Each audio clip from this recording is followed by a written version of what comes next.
This is really fun. I'm loving this. This is my kind of just zen. It's like, ah.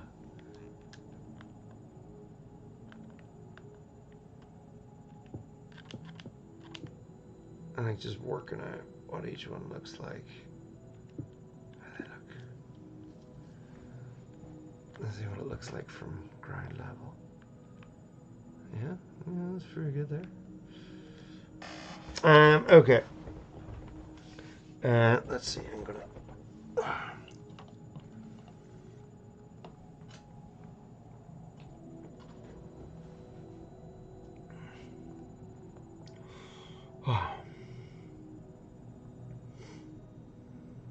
If you could go back and change it. Oh yeah, that was that one. Bojo was also in the Watergate video. Oh yeah, he was. Yeah, because I had mentioned Partygate. Because it was just like how Watergate would go on to be the name of any scandal ever since. And at that very time when I was making that video, Partygate was the thing. So Partygate was the reference. Let's see. They are opposing or the same.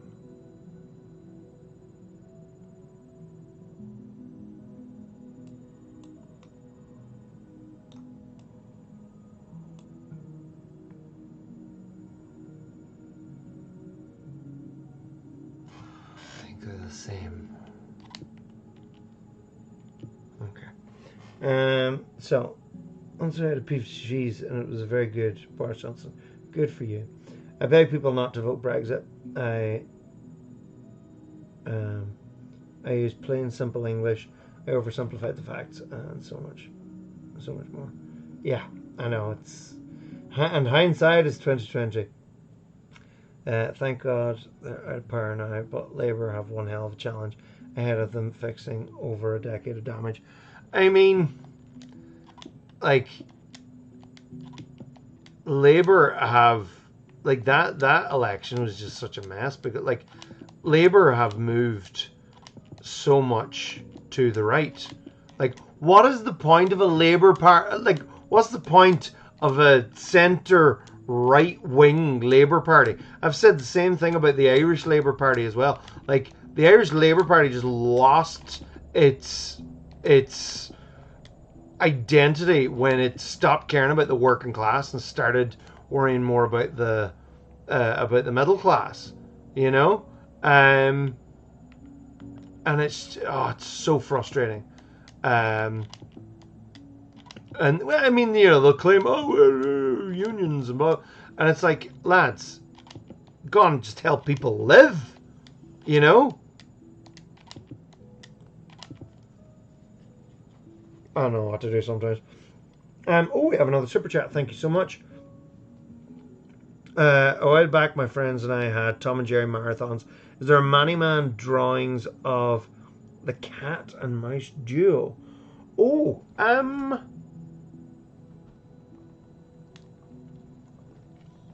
I'm winding my ear up. I don't think so. I used to love Tom and Jerry when I was a kid. I always loved the ones where it would open with the MGM.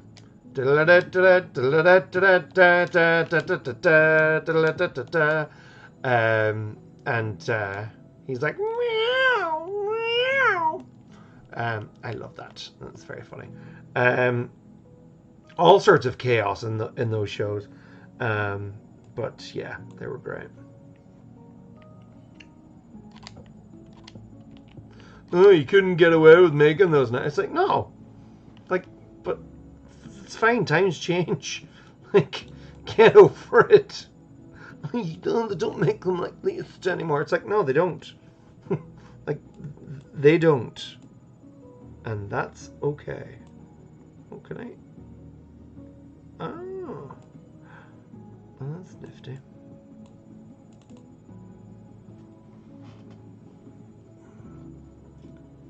Let's see. Oh, Another super chat as well.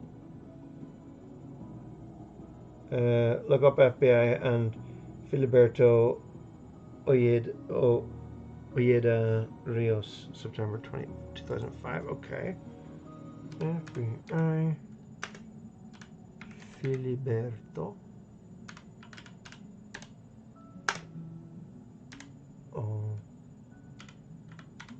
Ojeda Rios.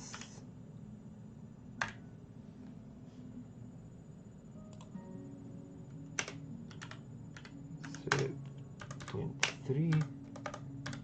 2005. He was killed during an exchange of gunfire with FBI agents after they surrounded the house in Hormigueros, Puerto Rico. So, this dude, he was Puerto Rican independence activist who co-founded the Boricua Popular Army, also known as Los Macheteros,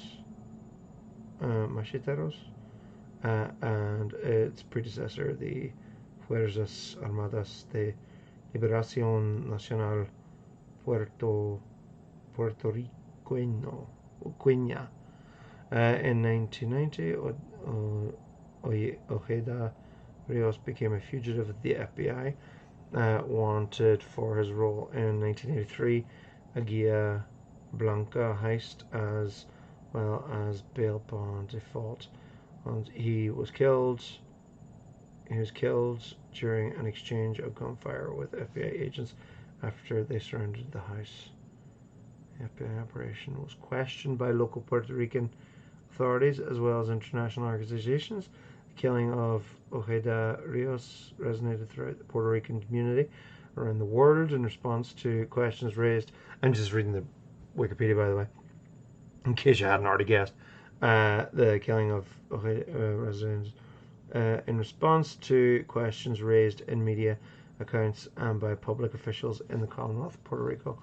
FBI Director Robert Mueller, my God, requested an investigation by the United States Department of Justice of Inspector General.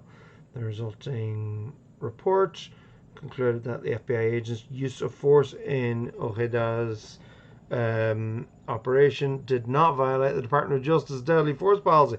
Of course it didn't. And Ojeda Rios had initiated the exchange of gunfire. He started it. Commonwealth of Puerto Rico Civil Rights Commission subsequently conducted its own investigation of the incident and issued a report on 22nd September 2011, wherein the commission called Ojeda's death an illegal killing. Right. That reminds me a little bit of in Ireland, during the Easter Rising.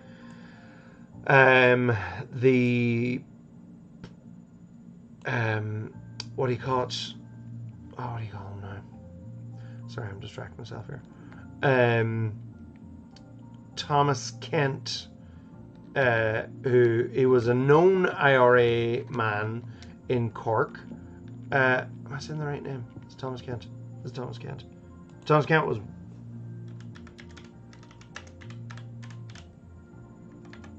Where's your yeah?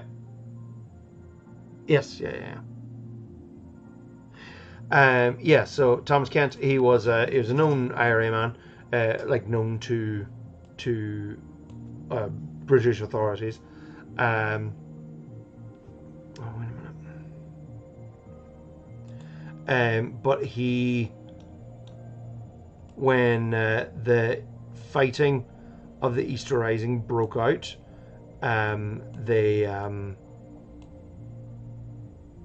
British soldiers landed up to his house and were like, "Hey guys, so he sees a whole pile of British forces landing up to his house, and he's like, oh, stuff's about to go down." So he's like defending himself in his home, and they shoot him dead. So there's that.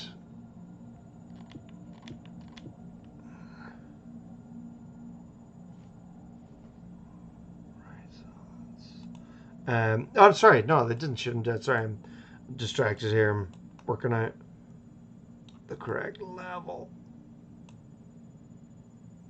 on this window. Yeah, so they didn't. He was captured after the shootout, but he would then be later executed for shooting back because the police landed up to his house, or the British Army, or whoever it was. Maybe it was the RIC. Either the police or the British Army land up to your house and are like, hey, what's going on? And he's like, I didn't do anything. Because he didn't. But such was the way. But no, I need to read more into Puerto Rican history. I don't know enough about it. I know some, but I don't know enough. But thank you for the super chat. Oh, we have another super chat. V-Man, speaking of left-wing partisan Puerto Ricans, left-wing parties, Citizen Victory Movement, and the Puerto Rican Independence Party have an alliance that should win power within the next 2 elections. Ooh. What are folks' thoughts towards in Puerto Rican independence versus Puerto Rican statehood? What do you think they should go for? I mean, I don't know.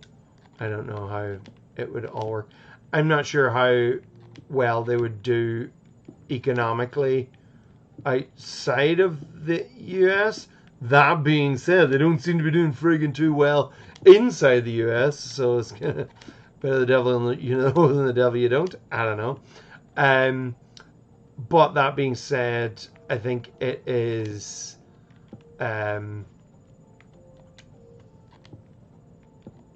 it would be nice, like if they did have statehood. That means then that they would have members of Congress. They would have two senators. Yeah, 2 senators. So like they would have more of an effect within. They would have more of an effect within the system. But such as the question is like, well, do you want to participate in the system or not? Which is a totally fair critique of the whole thing.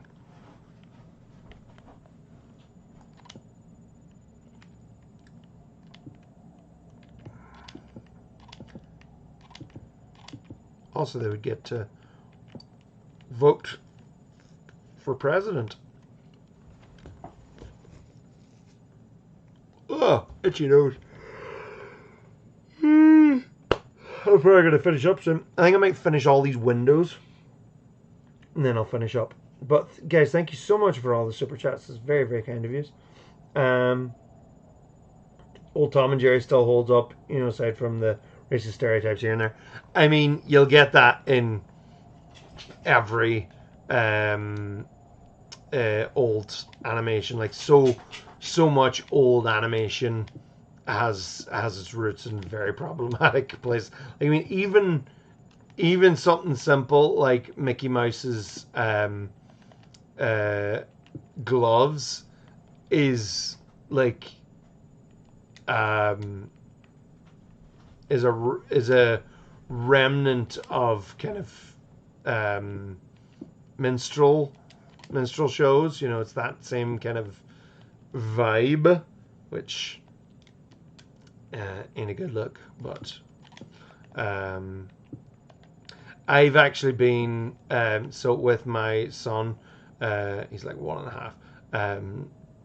We've been going through the Disney animations in chronological order, or at least whatever's available on Disney Plus. And so, like, we had no, it was just the features. So like we didn't do the shorts beforehand. We might do those again sometime. But we did so like Snow White and Pinocchio, but then we did things like the Three Caballeros, and which was this interesting like documentary about kind of South America. There's another one as well, something Amigos. I can't think of the name of it. But you know, it was like, all right, yeah, no, this is nice. And the Three Caballeros I quite liked until until Donald Duck like full on just becomes this like pest to women, where like there's like a beach full of like women in swimsuits, and Donald Duck like just full on just starts running after them, harassing them, and but of course it's 1940s, so they're all just like, ha ha ha, oh, this is so funny, ha ha ha, and it's just like, this is messed up. Like, it's all sorts of, and then he spends the rest of the movie just like fawning over them, and it's like, this is so weird, but such as, ooh, whoa, where am I? That's weird. But yeah, but at the same time, I mean, Disney do give a what I always call them, like, oh, this is a yikes episode, because they give a little warning at the start, going, hey, look, so this is a little bit out of date. It was wrong then, and it was wrong now, but we're putting it here so as, you know, we can have these conversations, but just don't ask for Songs of the South. Because they're never letting that see the light of day ever again, even though like it's available in places, but never on unofficial Disney channels. I doubt.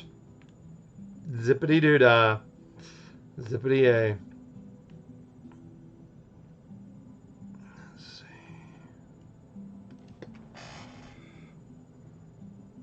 Slapstick comedy is always the most timeless form of comedy. There's no mocking certain groups. It's just people getting hurt in the funniest ways. Yeah, and I think that's where a lot of those have aged fairly well. Like, I mean, some could argue that they're still like really violent, or like, you know, it's like, geez, that violence is a bit much, which is a fair criticism, I think. But at the same time, it's not ridiculously over the top either.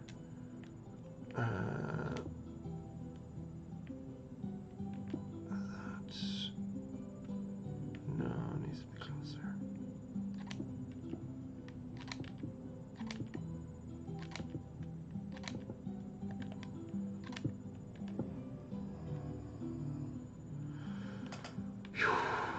This is looking good.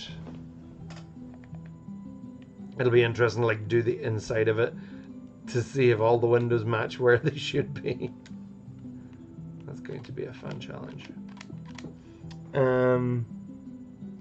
Offered to surrender only if a journalist took him out of his house. Ah, there you go. Protection. Evening, John. Hope you're well, TJ. Thank you so much, TJ. Steve. Hi, John. Do you think Harris has a strong chance of winning the US 2024 election? I really want Harris and Walz to win, by the way.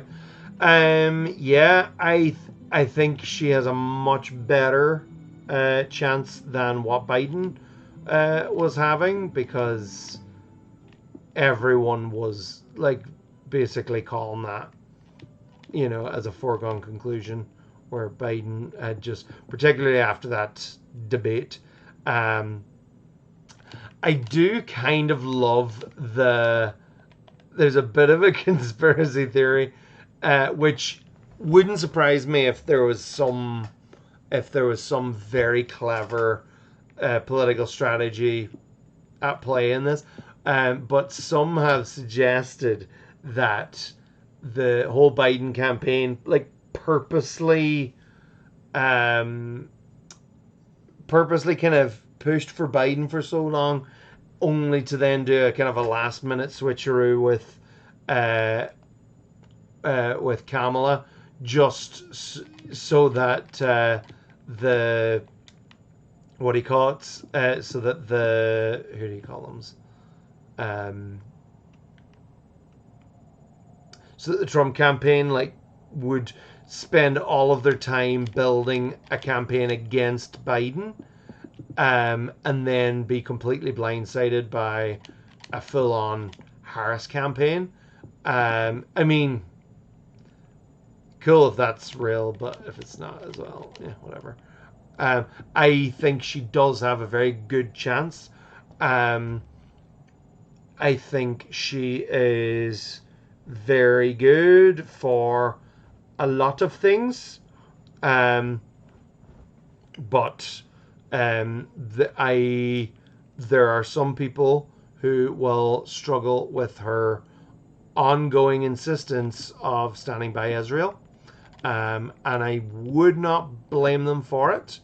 Like I would not begrudge anybody, but as it, I think it was AOC pointed out, she was like that. Like I get that, that's fine, but like Trump's not gonna be better. Trump's gonna be worse. Trump has essentially kind of said, hey, like, could we not like just nuke them? Like Trump would not be good for Gaza. But at the same time, I totally understand if someone was butting up against that and going, I can't vote for her. And I understand that. I think it's up to her to change, rather than this whole thing of, oh no, you just need to get behind. 1, 2, 3, 4, you know. 1, 2, 3. There we go. Yeah, I don't think that's fair on anybody. Least of which the people of Palestine, who are dying and dying and dying as we go on. So there is that. But I do think she does have a very good chance of winning.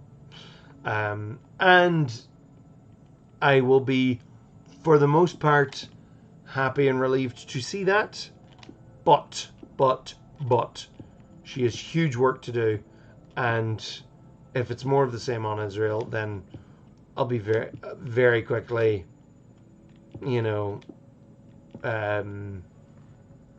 very quickly just be like, all right, cool. That's good for you. Because politics is gonna politics.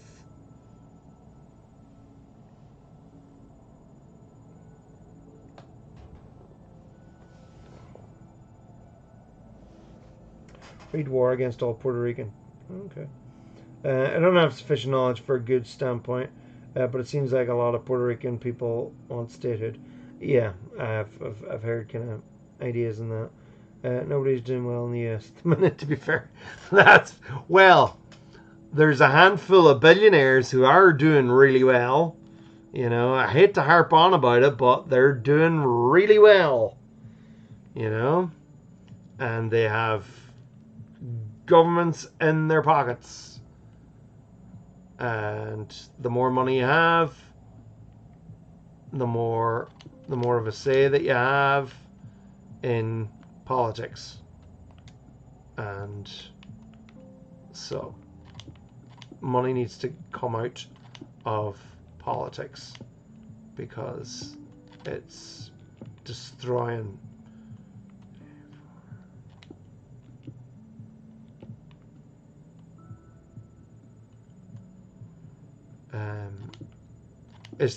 that country. It's destroying that excuse of what that country calls a democracy. And they know that. Like, that's the thing. It's like it suits plenty people for it to work the way it does, because there's plenty of money to be made from it. But yeah.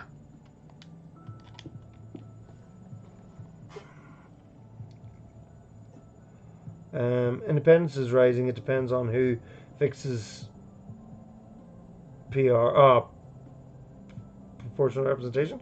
There's a whole book called Economic Case for Sovereignty. Statehood is dead. The pro-statehood part is losing support. at an alarming rate. All right, interesting to hear.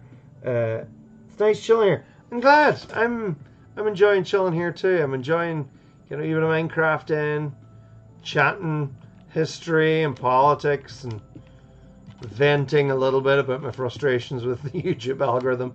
And I am thoroughly grateful for your company and for your super chats. Thank you so much.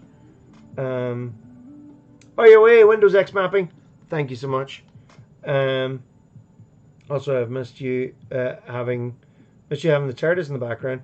I didn't know you liked Doctor Who. I do have, yeah, I still have the TARDIS in the background.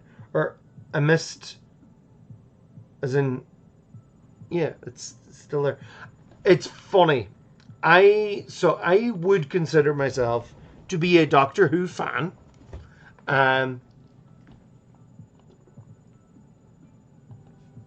I really love Doctor Who, but it's a very specific Doctor Who that I love, and to be honest, it's as much kind of nostalgia.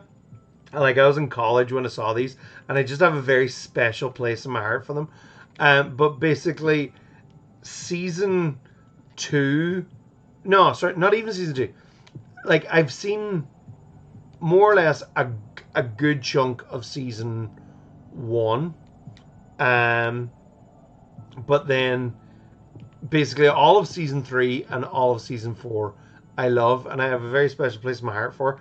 But like, that's it. I haven't seen, like, I saw was the 50th at the time, or the 60th, whichever the one it was, Matt Smith and David Tennant. I love David Tennant's Doctor.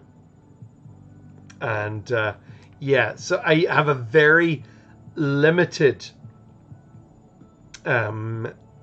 range of Doctor Who, but the Doctor Who that I do love, I love a lot. And so, you can call me a fake fan if you want. I will accept that position if someone were to so wish that. But if you were to call me a fake fan like that, keep in mind that I am the one with a giant TARDIS. Well, not a giant TARDIS, roughly actual size TARDIS, in my office. So there, which I converted myself with my own bare hand. Well, I used tools, but yeah, I converted it because I thought that's a toilet. That's my toilet in there. But it is also a TARDIS, or a turdis, if you will. Wah, wah. Terrible joke. Come for the Minecraft, stay for the terrible jokes. There we go. That kind of works, I think. For now. These might even just be placeholders. Right. Also, I must have missed you having... Oh, yes. Oh, I must have missed you having the TARDIS in the background. There you go. Sorry. I've now read it properly. If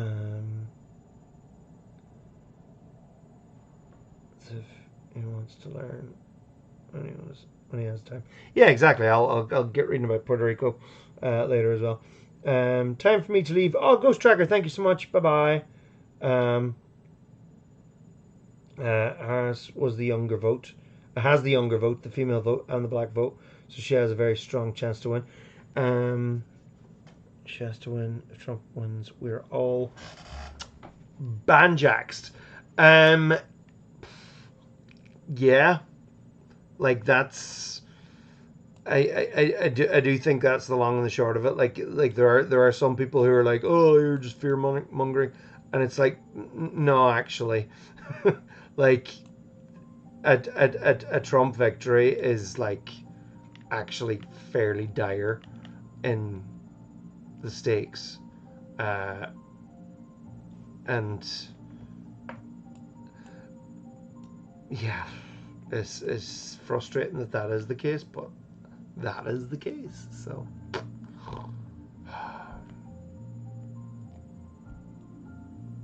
see.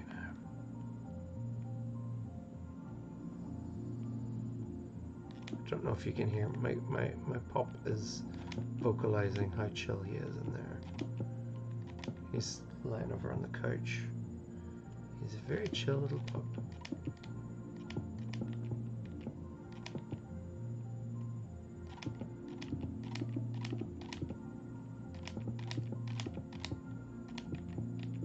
Right, let's see.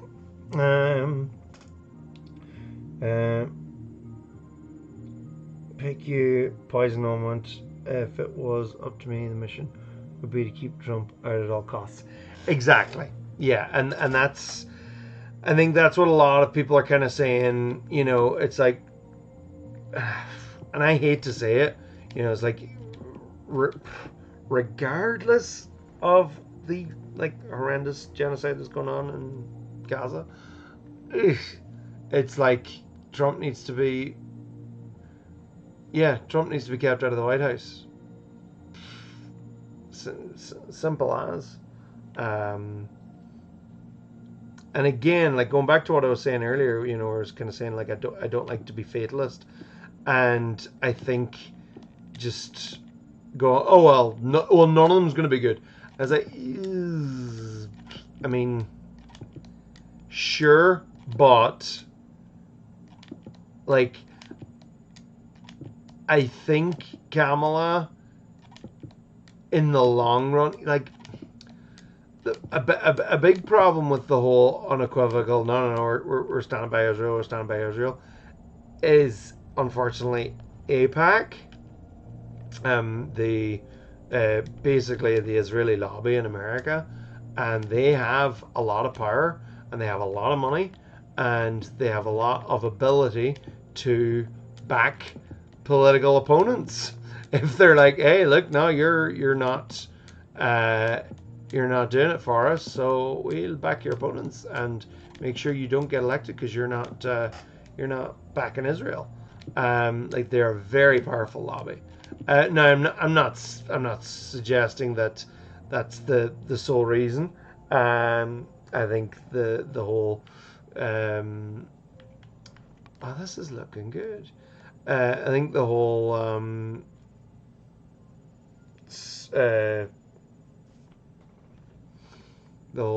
what am I even saying now? Sorry, I distracted myself with this.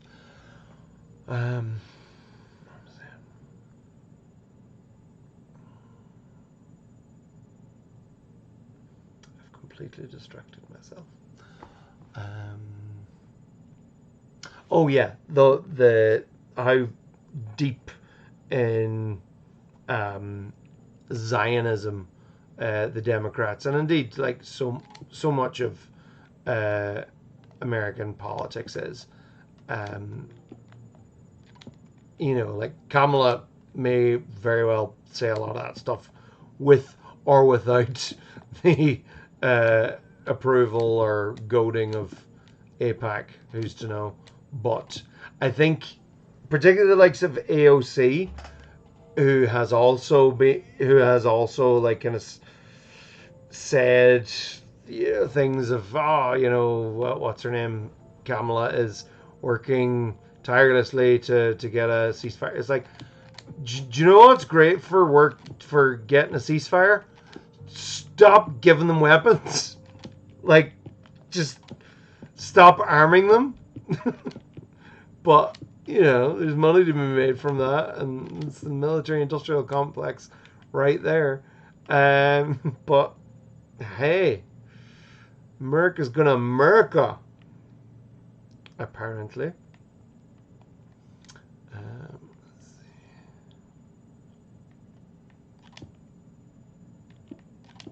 But yeah, like, I think AOC is playing a fairly long game with regards, I'd say, like, down the road would not surprise me if she runs for president in years to come.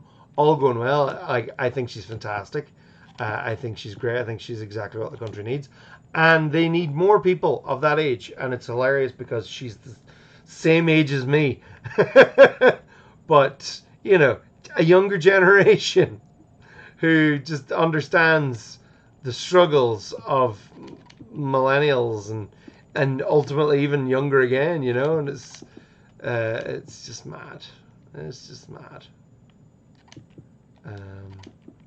But yeah, I think she's playing the long game. I think she is sadly just being very pragmatic with regards going, look, we can't fix this overnight, and I will lose so much of my kind of political voice if I am to speak too loudly about this at the not at the right time. So, you know, she has like called it a genocide, and she, you know, like she has used very strong words, but she is also at the moment just like full on getting behind Harris. But that's partially because it's like, look, you know, Trump can't get in the White House, so like that's the dilemma.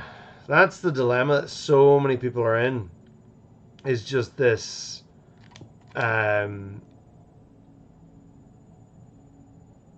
It's so narrow how much thought you could put into it. Let's see.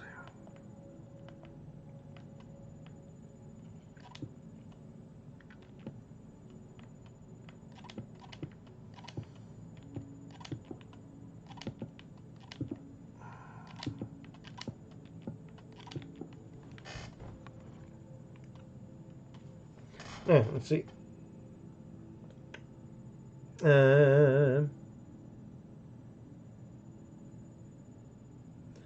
Had you made drawings of Mickey Mouse, Donald Duck, and Disney characters? In Maniman form, I don't think so. I mean, I've drawn those characters plenty, but never. I don't think in Maniman form. But I totally should, because I think they would look really weird. Actually, I've probably done Mickey Mouse, but I can't think of for why. I think Mickey Mouse would actually work pretty well in. Well, it wouldn't, because my characters tend to not have gloves.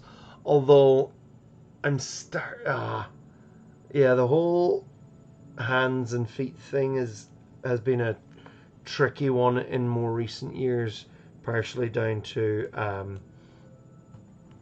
whether or not let's see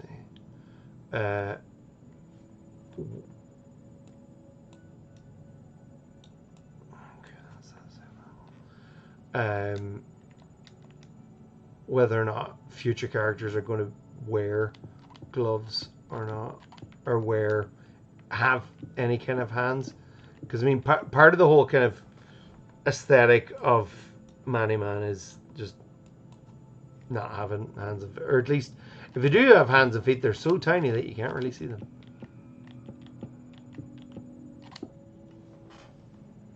I recently started watching Doctor Who, and I like it quite a bit. I've been watching New Who, and I'm series 2 right now. I've also seen some of the earlier serials with nice. Colin Baker, David Tennant, Matt Smith, and Peter Capaldi are my favorite Doctors. And Saxon Master, Saxon, I just love like that. It's funny actually. So I was friends with a lad in college. It's funny now because he actually writes Doctor Who stories, like official Doctor Who stories. His name's Dave Rudden, and but we were in college together, and he introduced me to that season, and like he had it on DVD box set, and I have it on box set now. But just the memories of sitting in his in his room watching those. It was just it was great, and it's so good, so good. Here come the drums. Here come the drums. Here come the drums. It's so good. The Toclophane. Yeah, no, that was an excellent story arc. I loved it. Let's see. Project 2025 is very scary. Yeah. I'm going to talk about Eccleston Tennant. Oh, Eccleston. Eccleston. What's that? Eccleston Tennant and Hartnell. I've only finished series 1 because I don't have all the DVDs for Tennant's tenure. But I'm working on. Oh, I just love. I just love his energy. And of course, like, I mean, Blink is just such. Oh, this is cool. It's so big on the inside. It's like a TARDIS. Woohoo. This is funky.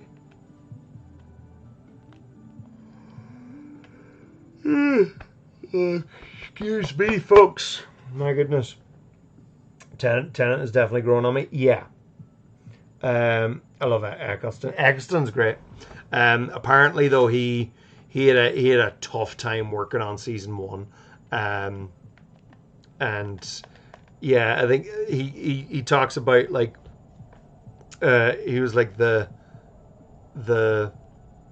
sacrificial lamb of in the name of Doctor Who. Let's see, what's that map? I don't need a map. It's the Spruce Moose.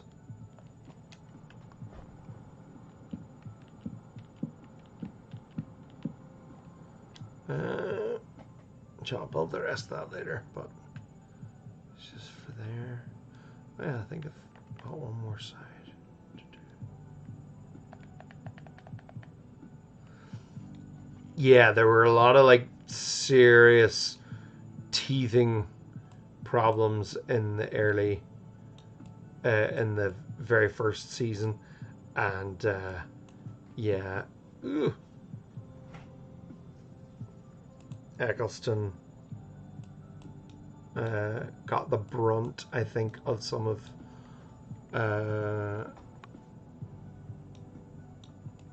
Russell T Davies' stress, which is unfortunate.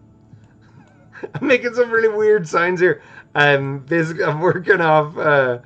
It's like, what is that sound? It's because it sounds so weird out of context. I'm working on the 3D model of the Tower of London from Google Earth, and it was just doing some weird things, and so I too was making some weird signs. Oh dear.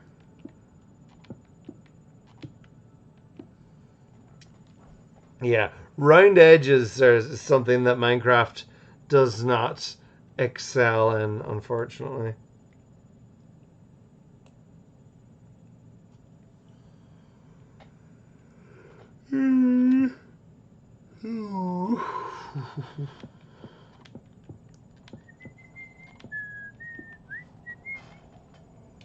Tenant is definitely growing on me. Hello from Dublin. Thoughts on the Enoch Burke situation? Oh my god, Enoch Burke. So for anybody who doesn't know, now I don't know all of the details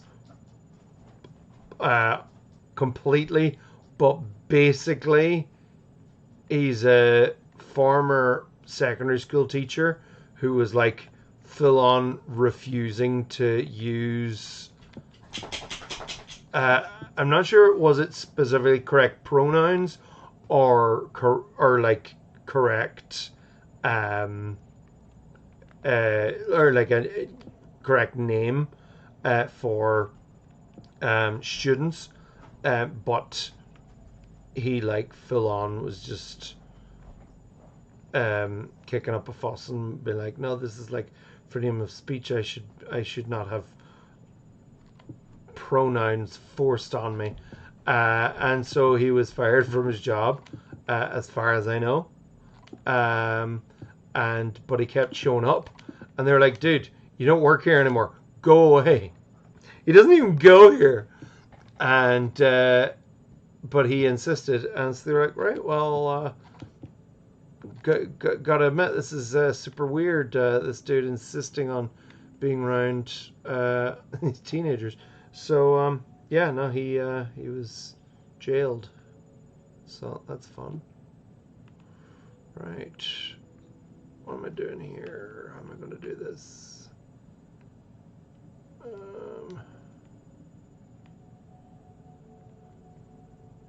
Right, that doesn't need to be a big long diagonal.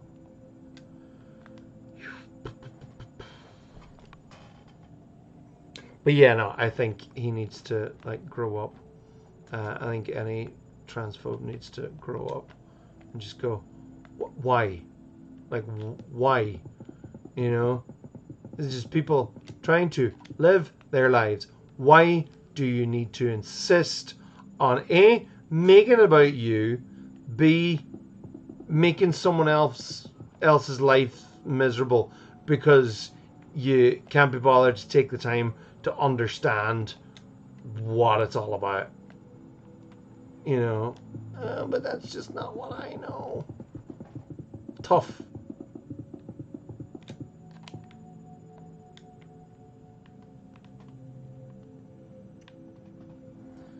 You know, the world is complicated.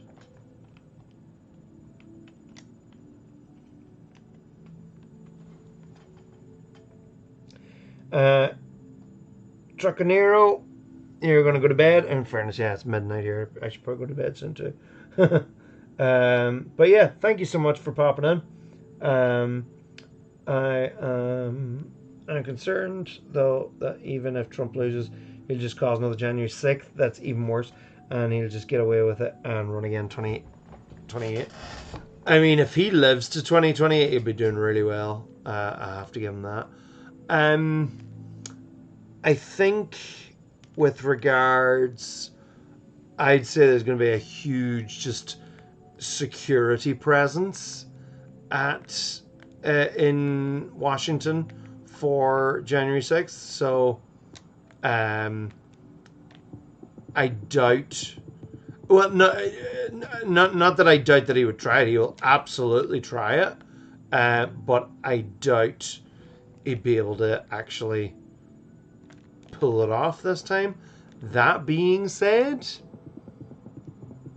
there are many nutters out there who have been ready to go for this for quite some time.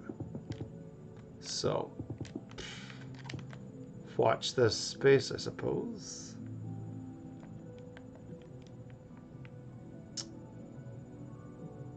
Ah, there we go. That'll work. Can I do that? This one.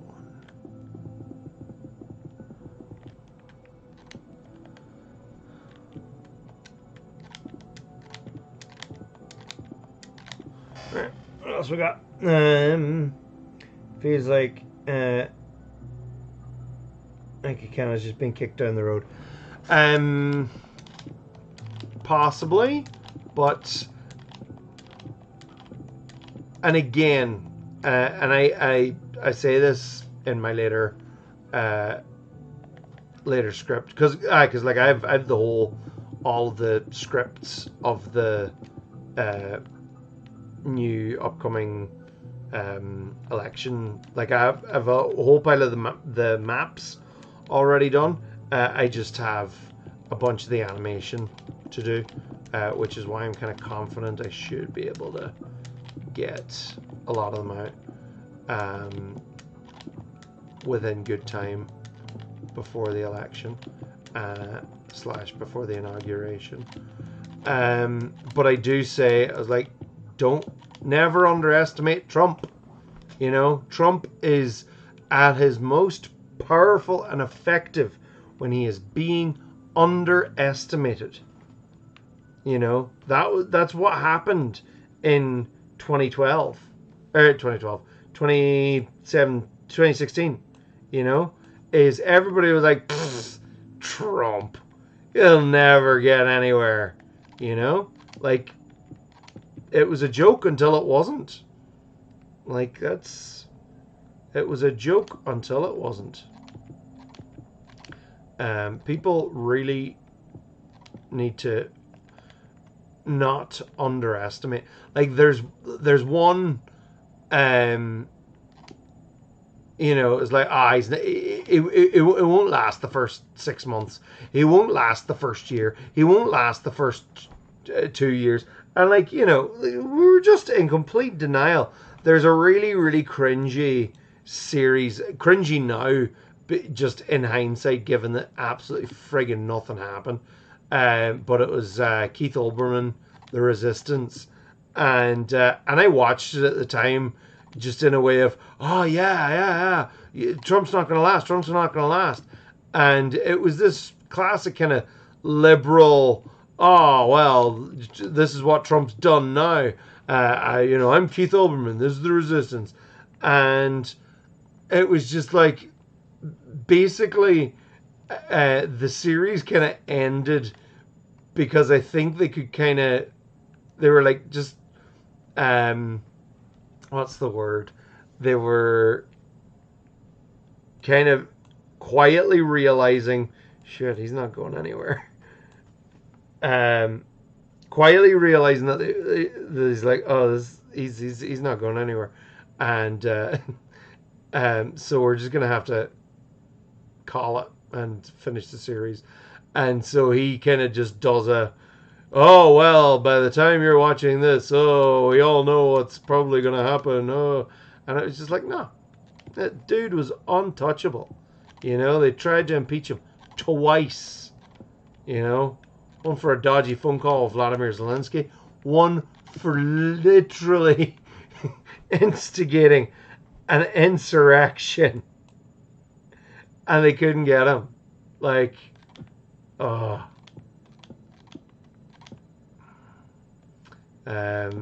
There's one. There's a sketch from Saturday Night Live that sits with me to this day. Is Kenan Thompson? It was an episode Woody Harrelson was in, and it's basically this newsroom, and they're talking about how, this is it for Trump now. He can't survive this. This is it. And Keenan's just like, ain't nothing gonna happen. And they're like, oh, but I mean, like, really, this is clearly a step too far now. And you're like, nope, ain't nothing gonna happen. And it's painfully true. Or at least it was at that point where it's like, you know. And then, like, they do, like, 6 months ago, and they're sitting there going, oh, this new scandal, this is it for Trump now. And even then, he's like, ain't nothing gonna happen. And it's just like, oh, so we shall see.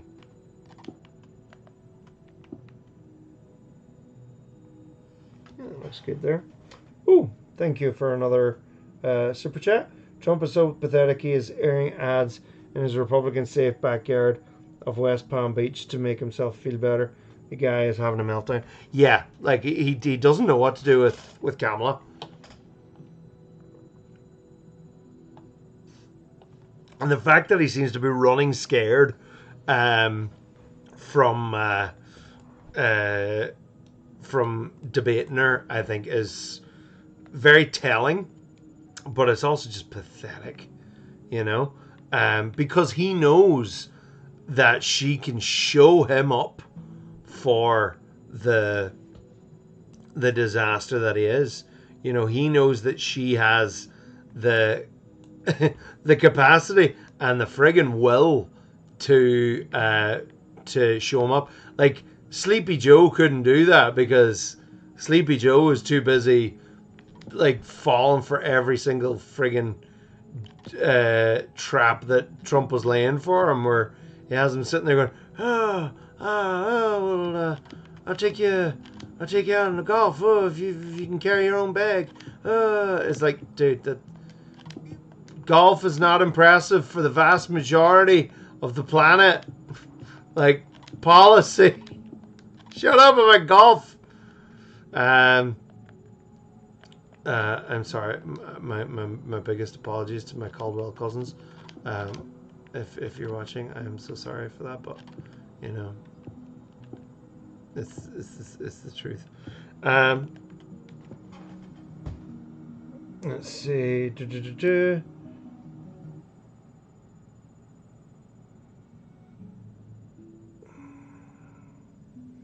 AOC would be an interesting president. Oh, yeah. She needs to run 2032. We'll see. Just shows how broken the American political system is, where you have to pick between two candidates you don't like for which one is the best bat. Exactly. I think that at the very, very, very least, well, ultimately, I think ranked choice voting could change a lot of things, but I think at the very, very least, I think that the Electoral College should start doing what Nebraska and Maine are already doing by dividing. Now, this isn't exactly how they do it, but essentially, you know, they divide it out proportionately as to how the popular vote has gone in the state. So, like, they split electoral votes. It's not winner takes all. Because I think the winner takes all system is stupidity. Like, doesn't make sense. If you've got, like 49% Republicans living in a state and the 51% of Democrats win the popular vote, the Democratic candidate gets all of that state's votes. That is stupid. You know? That's insane. So yeah, that needs to. This is like game breaking, you know. So there's that.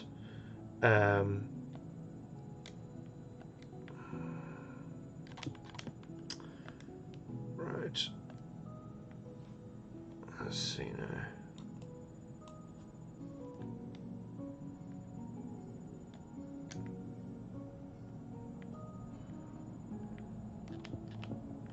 But yeah, at the very least, ranked choice voting, but possibly as well.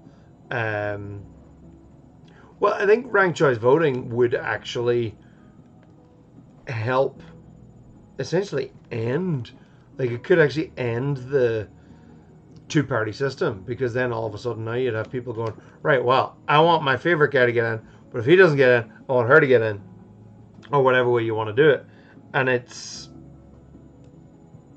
you know, like we have that in Ireland with proportional representation, where it's like, right, well, I want this person to get in, but just in case they don't have enough votes, I want this person to get in instead. You know, and that works. Let's see.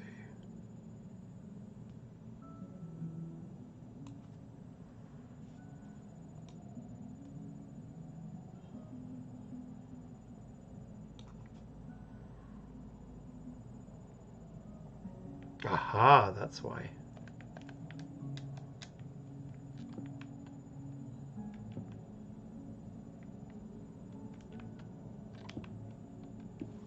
Now, let's see. Disney might copyright claim you if you try and draw Mickey Steamboat Willie. Yeah. On the other hand, it's public domain, so that's perfectly fine. Yeah, that's true.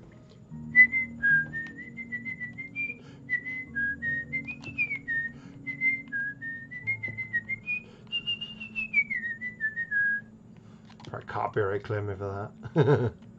No, it's part of Steamboat Willie. It's fine. Here's a fun question. Have you watched The Hunger Games? What do you think of all the Hunger Games movies? I haven't read them, but I have seen the films. I've only seen the films once. I watched the very first one in 2013 or 14. And I then binged all the rest in about 2017 or 2018. I did really like them for the most part. I really like kind of a lot of. I love all that kind of alternate history stuff, and I was just like, oh, I need to see a map of what the districts look like, and all that kind of stuff. So that was cool. But yeah, found that it was just, it was funny actually, because funny you should ask that, because literally today I watched a brilliant video from Princess Weeks, who was talking about racial ambiguity within. I was telling my wife about this earlier too, and I explained it so poorly. She was just like, "Cool." So I'll try and do a better job here. Yeah, so Princess, well, actually go and watch Princess Week's video on it, but it's basically about racial ambiguity in some character descriptions, and with Katniss Everdeen having been described like with olive skin, and quite often that is like kind of this racial indicator of like, they call like spicy white, but not like white. And it's a weird one, but just this whole kind of connotation of what her possibly being a person of color could have added to the story, could have added to the kind of dimension of scope of the story of her being a person of color, actually adding to the like social commentary and all this kind of stuff. And I was like, oh, that's quite interesting actually. But again, I don't know enough about it to fully engage with it.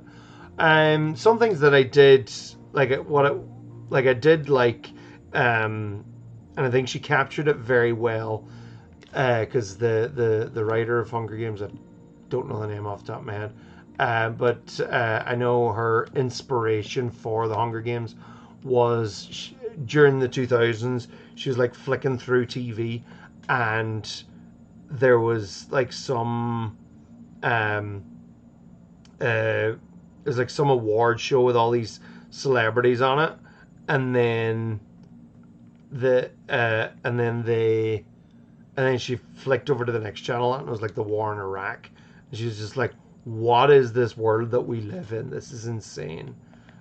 So that was kind of where Hunger Games came from. And I think she captured that juxtaposition very well. And that just insanity of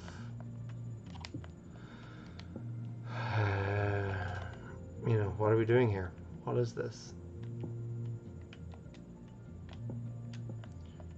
Let's see.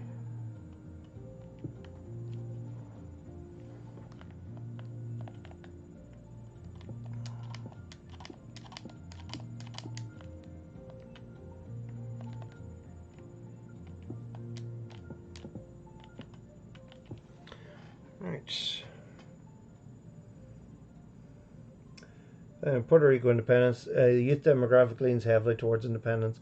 Diaspora also leans towards independence. The PIP wants to enact Puerto Rican Independence Party enact programs to bring the diaspora back. Yeah, I mean that's a tricky one, and it's a big if, because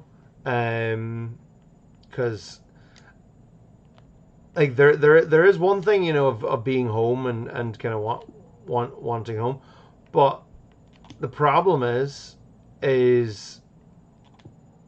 sometimes young people being away from home, living in other places, and getting a kind of taste of what some places are elsewhere. Sometimes being then back home, if the living standards aren't exactly what, oh well, over there is amazing. Like, I mean, that's literally what part of West Side Story is about. Where Anita's just like, no, I like America's great. I like to be in America. And so, well, Puerto Rico is America, but is it? Sure doesn't feel like it. And so they sing the famous song. This past June, July, my mum had a Hunger Games marathon. We have experienced the original trilogy and Ballad of Songbirds and Snakes. I'm looking forward to Sunrise of the Reaping. I haven't seen the prequel at all, actually, and I sometimes kind of like those, or at least like the thought of those kind of prequels of the first. How did it all begin? You know, more often than not, I find they kind of don't work too well. But prequels are very difficult to do. I've very rarely seen a prequel that works. One of the few prequels that I found did work, I think, was Better Call Saul. It got a lot of stuff. It did a lot of really, really good stuff, and it managed to avoid a lot of prequelitis, as I like to call it. Okay, that is the official height of the crenellations right there. So that's exciting.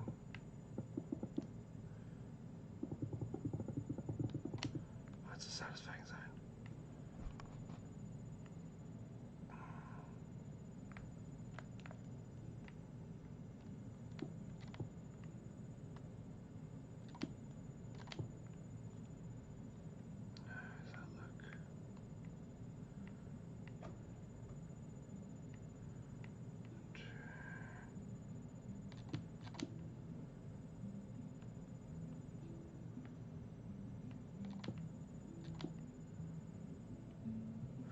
Okay.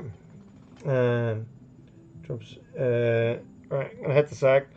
Good fun. Can you make a video? Ally Strikes Back, thank you so much.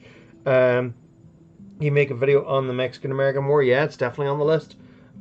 Speaking of movies, the new Jurassic World has a title now. It's called Jurassic World Rebirth. ScarJo is starring, and they've got the writer of the first two JP movies returning, so I'm really hyped.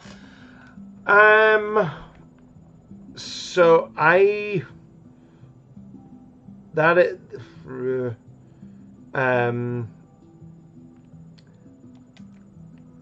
there's only one properly good Jurassic Park movie, and that's the first one I have found. Like, some of the other ones are fun and like have a, you know, but I just find that it's just the law of diminishing returns. Like, I mean, even already in the second one, they were kind of pointing at the flaws, or just how kind of cynical the whole thing was. Like, you know, no offenses this time. And you want us to go in, you know, and oh, this looks really cool. Oh, it's so cool. Love it. Yeah, I just find it. I just think the first one is so good and has such a high bar. And also, it's like, I was thinking about this earlier, and like the whole thing of sequels and the Hollywood obsession with sequels and stuff. It's like, there's a reason why, you know, so many like fables don't have sequels. Like, The Tortoise and the Hare doesn't have a sequel. It's like, because like some stories don't need to go on and on and on and on, you know. Some stories are supposed to end, and I think that's a fact that Hollywood like just hates. Like, no, it needs to go on and on and on. It's like, no, guys, just tell a new story. Like, stop being obsessed with the same friggin' franchises over and over and over again. Like, cool, dinosaurs break out. Do a new dinosaur movie. I don't care. Like, they're like, oh, but people aren't going to come, you know, to see that one. But the brand recognition of Jurassic Park, and it's like, yeah, but you're ruining the brand recognition. I'm not going to go see this next. Sorry, I'm crapping all over this, and you're sitting there saying you're very excited about it. I apologize. You're totally valid in being excited about this. I'm just saying my piece. Like, that's new. The new one with the laser pointer velociraptors. I was like, what is this? Like, it did nothing for me, nor do I think that film was for me anyway. And I just thought it was weird. And it was, I'm just so cynical for a lot of Hollywood these days, where it's just like, especially nostalgia bait, I've just grown so wary of nostalgia bait, of, oh, did you see what this is? Oh, did you see what that is? And like, I literally clapped in the cinema when, mild spoilers for Deadpool and Wolverine, but when Chris Evans shouts "Flame On" as opposed to Avengers Assemble, I bust out laughing, clapped. I thought it was, and now people don't clap in Irish cinemas, but I was just like, oh my god, amazing. It was, it was great. It's funny as aha. I understood that reference. But yeah, like, but just the whole thing of, oh, did you see that? Oh, did you recognize that? Oh, and it's just like, guys, just tell a story. Stop referencing other stories. You know? Like, it's literally like that kid in Iron Man 3 where he's like, wow, do you know what it reminds me of? It reminds me of that time where you're in New York and in the wormhole. And it, like, you just stop it, guys. Just stop it. This is turning out really well. I'm very pleased with this. So, this idea.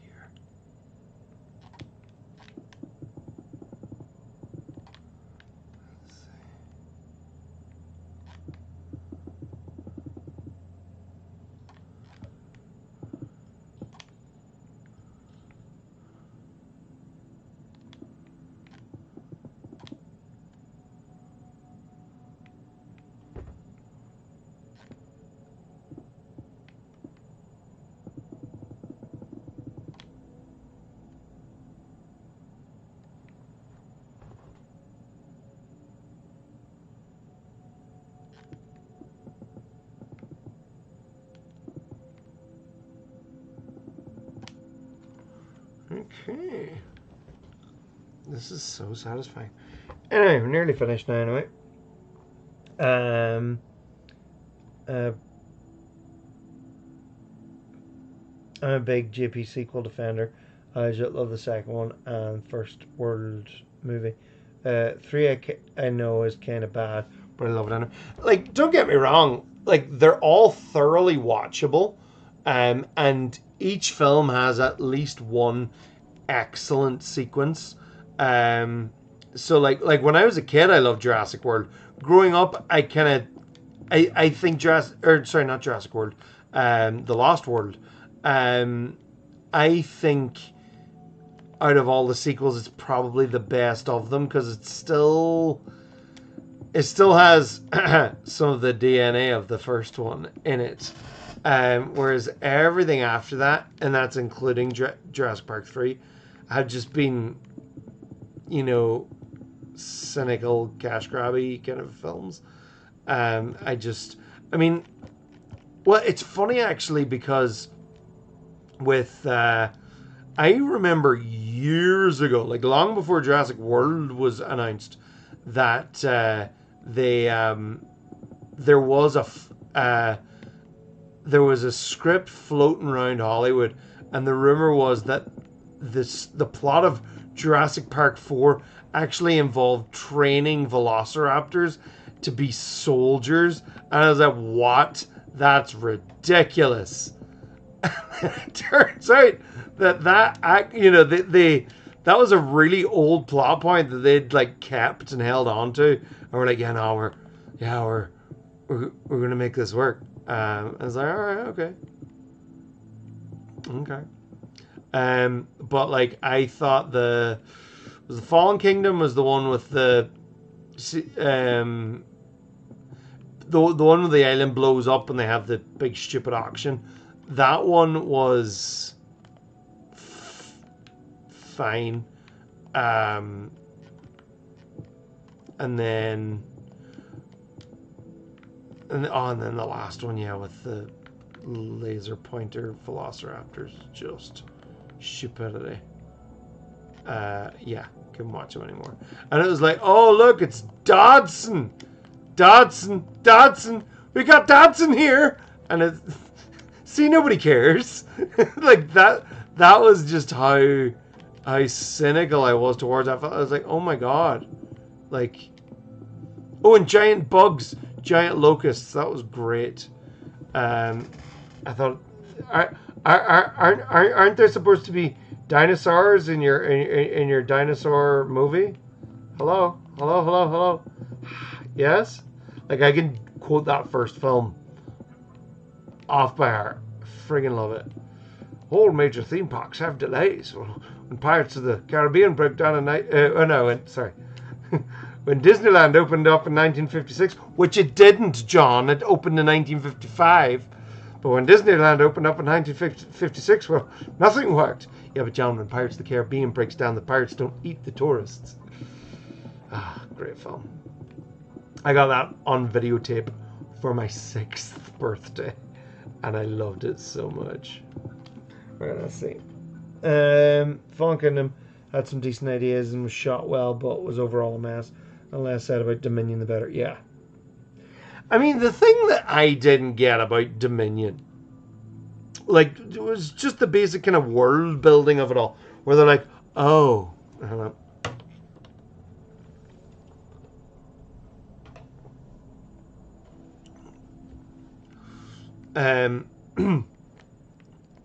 It was like, oh, I guess there are dinosaurs now in this world. We all have to live together. It's like, guys, how many dinosaurs did you release in that movie? Like, yeah, sure, like, there's invasive species and but like, it's like you're making out like the entire planet is like almost instantaneously overrun with dinosaurs. And it's like, I'm sorry, at least within the United States alone, but across a lot of places, are you saying that nobody's going to be like hunting these dinosaurs regardless of whether or not how illegal it is? You know, you got these big game hunters who are like literally, there was a big game hunter in Jurassic Park 2 who was like, oh man, I want to bag me a T-Rex, you know, or at least hunt a T-Rex. And it's just like, yeah, I just found it really stupid.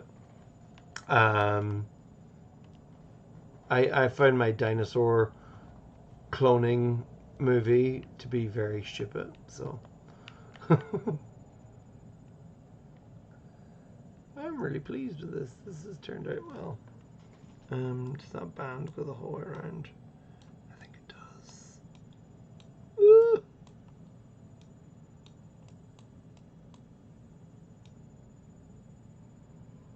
Yeah.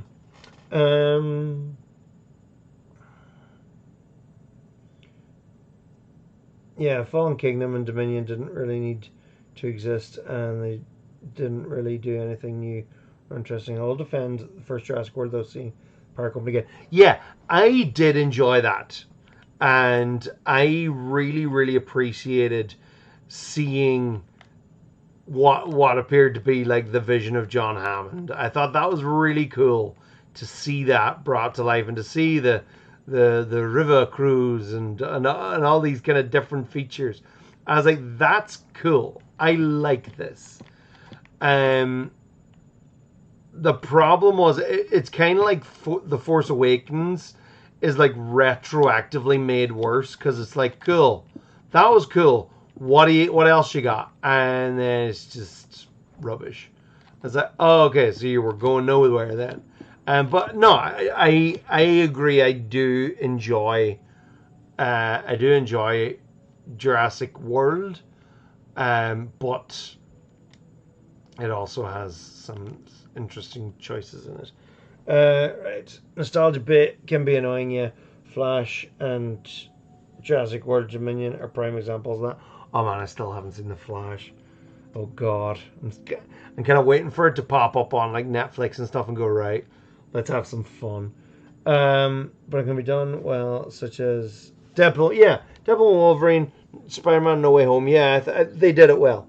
Across the Spider-Verse, yeah, they handled the fancyversary, fan servicey moments in a way that really works as actual part of the narrative. Yeah, I agree. Lost World was written by the same guy from the first movie and directed by Spielberg. So that's exactly, yeah. Oh no, I knew that.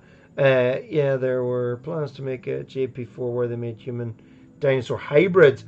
Oh, that's even worse. I love it. Concept art is actually released and it's so damn weird. Oh, I need to find this. Let's have a look.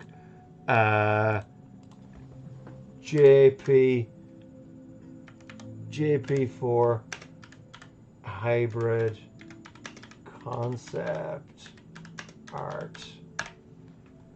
No way. I mean, that's pretty much where they went with Alien Resurrection.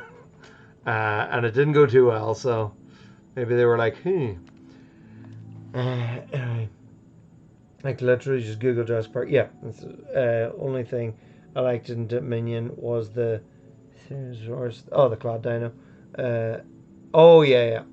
The scene where we first see it was legitimately tense. Like that's the thing. Each film has some excellent set pieces. Like Jurassic Park 3, a lot of the Spinosaurus stuff is great. The pterodactyl scene's fantastic. A lot of the Velociraptor stuff was good. The Velociraptor scene in Lost World is brilliant, especially the high grass. Oh, the long grass scene is terrifying. Still to this day, it's so good. So, like, even the weaker films, they all have these excellent moments within them. But it's just like, doesn't mean anything when the whole thing just... Whereas, like, the first Jurassic Park movie has a really exciting action sequence that involves 0 dinosaurs. And that is a Jeep falling down out of a tree. We care about all of these characters so much that, we're on board. So, but yeah, the rest of the movie just felt more like a Fast and Furious movie rather than Jurassic Park movie with dumb car chase action scenes rather than intense dino encounters. Exactly. But, and on the one hand, it's like, I've been sitting there going, do something new, and then when they actually do something new, it's just weird. So I do understand the dilemma that Hollywood is in, but it's like, hey guys. Anyway, I'm going to finish up here now. I'm just going to do one last wee look. So this is that's the back of it. And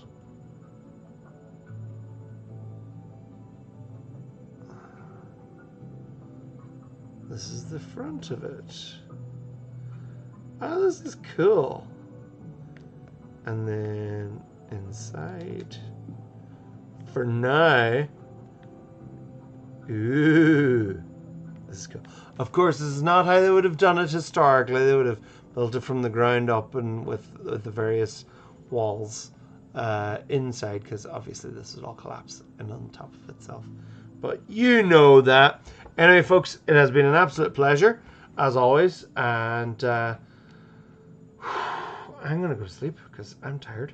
So thank you so much. And Martian Cookie Hunter, thanks for the good chats about Jurassic Park at the end there. That was good crack.